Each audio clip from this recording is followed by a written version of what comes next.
This is London. History has been made too fast over here today. First, in the early hours this morning, came the news of the British unopposed landing in Iceland.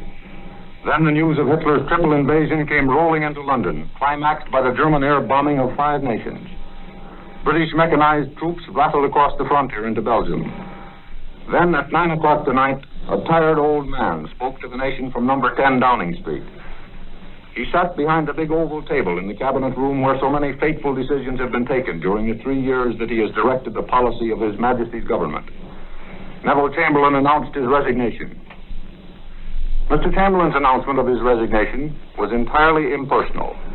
Many people consider that it was the best speech he has ever made. Winston Churchill, who has held more political offices than any living man, is now Prime Minister. He is a man without a party.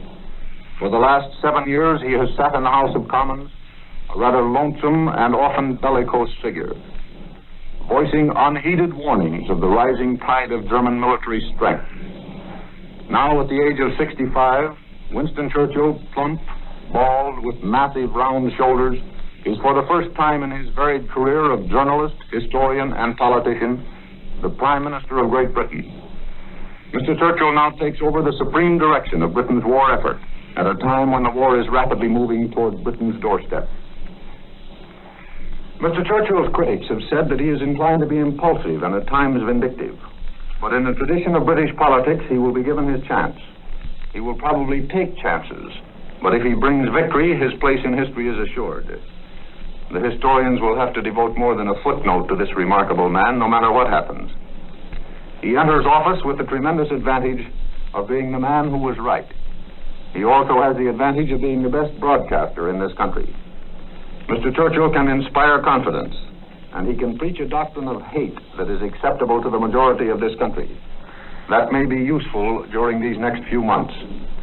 Winston Churchill has never been known for his caution, and when he has completed the formation of his new government, you may expect this country to begin to live dangerously.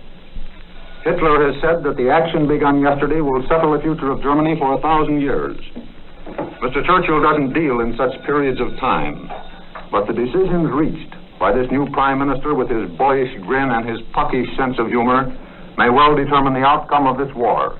I return you now to Columbia in New York.